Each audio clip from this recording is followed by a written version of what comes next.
Today, through Angel Flight as well as other programs of Mercy Medical Airlift, thousands of patients have provided flights for medical care. But it was not always so.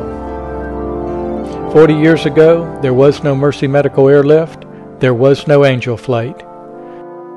Many of those in need of medical care at far-off locations had no means of transportation.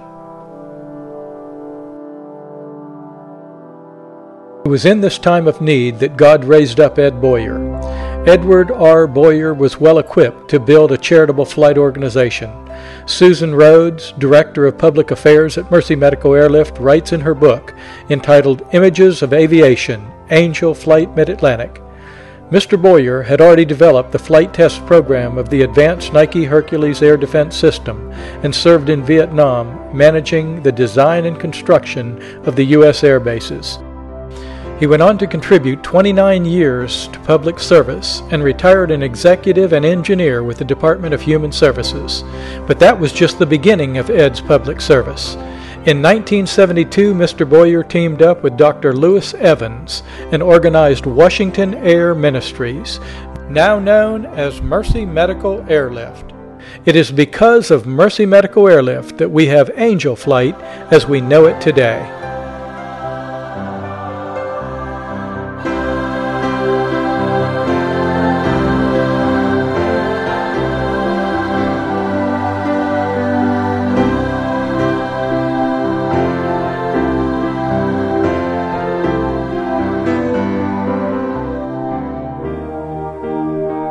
But a lot happens before these passengers climb into an Angel Flight plane, and that is where the pilot's perspective begins. So today we're going to look over the shoulder of a volunteer Angel Flight pilot.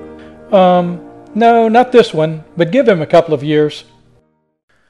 Just a few years ago, Angel Flight pilots often told me how it took them longer to find flights efficient to their airport than to actually fly the Angel Flight. Pilots would spend hours reviewing the list of flights and the needs of the patients to determine which Angel Flights were best suited to his plane's capacity and location.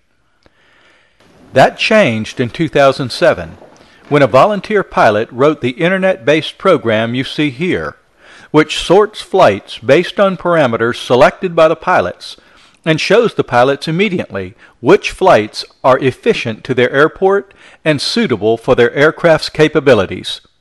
This pilot is looking at that website right now. Based on his profile, the website has eliminated flights that are too heavy for his plane and has sorted the flights with those most efficient to his airport listed on top. Above the list of available flights, you see in yellow flights for which he has already volunteered. The remaining flights are blue, and they are in need of a pilot. To help our pilot select his next Angel Flight, the website displays various aspects of the flights. You see him now looking at one of two map options, which graphically display a flight he is interested in. If he chooses, he can also click on each airport to view runway lengths, approach plates, departure procedures, special minimum requirements, fuel prices, and a wealth of additional information. From this page, he can click to view weather at each airport 7 to 10 days in advance. In addition, this program will display any return flights that he could volunteer for rather than flying home empty, making Angel flying much more efficient. If you wish, you may write down this website address and take a look at the sample Angel Flight pilots page for yourself.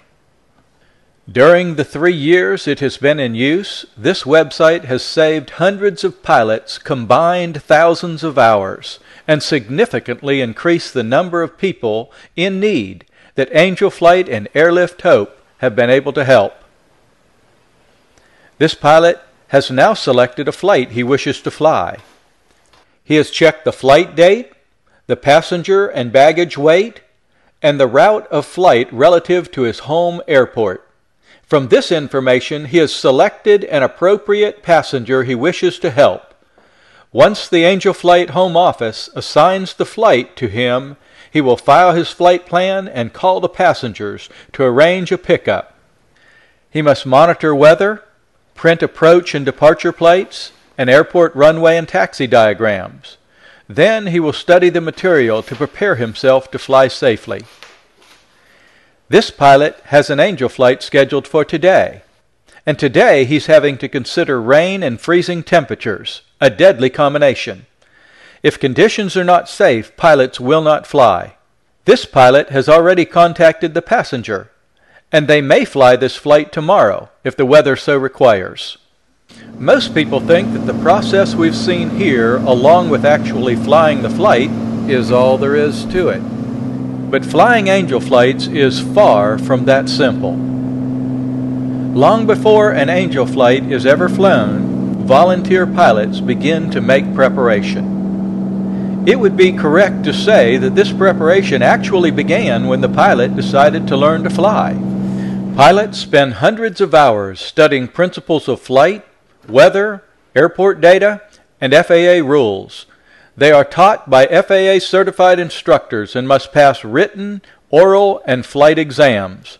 After weeks and months of training, the prospective pilot finally earns that much coveted license to fly. But before a pilot can serve as an angel flight pilot, it takes more than weeks and months. In fact, it generally takes years to be certified as an angel flight pilot, simply because of the rigorous additional requirements imposed by the volunteer organizations. The Angel Flight Mid-Atlantic requirements for these private pilots are in some ways more demanding than those of the FAA for a commercial pilot.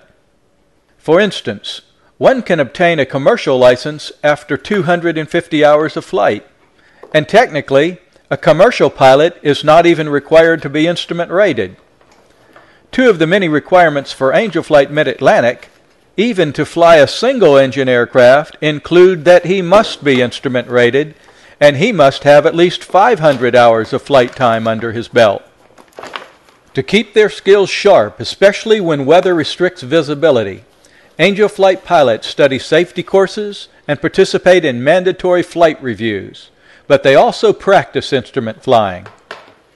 A pilot properly prepared and in practice can fly safely in all kinds of weather conditions, but without this practice and preparation, flying in clouds and rain can be extremely disorienting. Let me illustrate.